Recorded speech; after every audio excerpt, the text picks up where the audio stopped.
The apple family prepare themselves for a rare harvesting event called the Confluence, in which all the apples turn ripe at the exact same time. With Big Mac staying up late to make schedules so they don't miss a single tree, they recruit Goldie Delicious for assistance, who then starts telling tales of an old harvest legend called the Great Seedling, whom Apple Bloom used to hunt for when she was younger. Thinking it could help them with the harvest, she sets off to build traps to catch the creature despite AJ's insistence on sticking to the work they have ahead of them, but eventually she herself joins the hunt. Hello everyone, and welcome back to At the Screening. I'm Thespio. And I'm the voice of reason, and today we return to the apple farm for Going to Seed. Now, today's episode is brought to us by Dave Rapp, who is quite the polarizing writer in the fandom. You either love his work, or you hate it, as his previous writing credits include Newbie Dash, Flutterbrudder, Where the Apple Lies, and The Parent Map.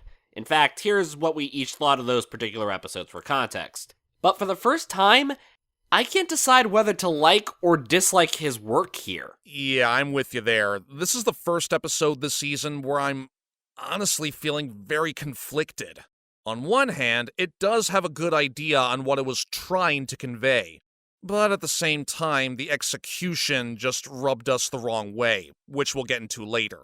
But first, let's start with the good. Well, one thing we can say we enjoyed is the facial expressions. Once again, the storyboarders and animators are going all out for this final season, as we get to see brand new emotions on display, ranging from Apple Bloom's overexcitement to Applejack's drooling sleep face. Not to mention Applejack's constant scowling during the first act. Here's hoping she doesn't develop scowl-itis and have to wear a face brace like in Hi Hi Puffy Yummy Yumi. Yeah, can't forget about that.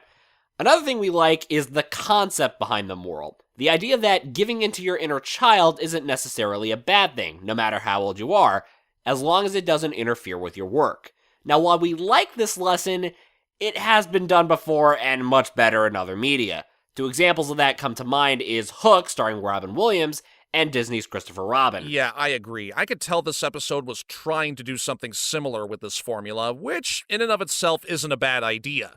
This seemed to radiate vibes of general children's tales of catching leprechauns or believing in Santa Claus or Bigfoot and the like. But the bigger influence that came to my mind while watching was It's the Great Pumpkin, Charlie Brown. Heck, according to director Jim Miller, at one point this episode was titled It's the Great Seedling, Applejack. But regardless, while some myths and legends may not be real to some, it's real to others. But it's important to understand that there's a time and a place for it, especially when you're older and have work to do. That being said, however, therein lies the problem we have. While Apple Bloom and progressively Applejack went off to set new traps as the episode continued, guess who was left to pick up their slack after they essentially abandoned their jobs despite an established deadline? That's right, Big Macintosh. Up until the final scene, he has been completely sleep-deprived, not only making new schedules, but even harvesting through the night, doing both Apple Bloom's and Applejack's work share as well as his own. Thankfully, he didn't take over Granny Smith's work share as well, because she was actually able to hold her own. Which, by the way, is another cool moment to point out, as, if I'm correct, this was the first time we've ever seen Granny Smith do any sort of apple bucking at her current age. But anyway, I'm honestly kind of surprised it took every fiber of Big Mac's being to not give his sisters what for basically dumping all of their work on him.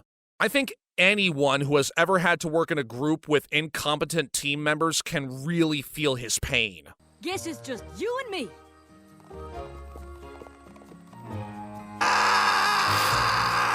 Now, I'll admit I've been in Big Mac's position before, in being so sleep-deprived I don't know where I am at the moment. However, I did that to myself, not someone else running me ragged to where I can't go to bed. I probably would have told AJ to stop putting all the weight on me. Although, we do see Big Mac is so good at harvesting he can literally do it in his sleep. I see what you did there. I've also been in Big Mac's position as well. Back at one of my old jobs I had during college, there were some instances where I would pretty much do all the work while all my other coworkers were either standing around and chatting it up with each other or be on their phones when they shouldn't be. But yet, I'd get yelled at by my manager for not doing enough, even when I completed all my tasks, or they would give me even more tasks to do while they just let the true slackers off scot-free. The parallels I sensed with Big Mac were so uncanny, and I felt really, really sorry for him. I mean, props to him for taking all of this as well as he did, even when he was in yet another deep hole in the ground. But if I were him, after a while I would be like, do y'all not see all the bags under my eyes? Even my bags have bags, given the fact I've been harvesting your parts of the orchard for literally 3 days straight! So y'all better cease this hornswoggling nonsense and start pulling your own weight round here, or so help me Celestia, I'll grind y'all into dust so much, you'll become seedlings! Get me? Well, alright then. One last thing before the final rankings, we need to address the flashback. Not necessarily AJ deciding to give up on the Great Seedling hunt and be more focused on working on the farm, but where this falls in terms of the Apple family timeline. We see some good moments like Bright Mac giving Big Mac his signature harness and Baby Apple Bloom and Pear Butter's baby sling.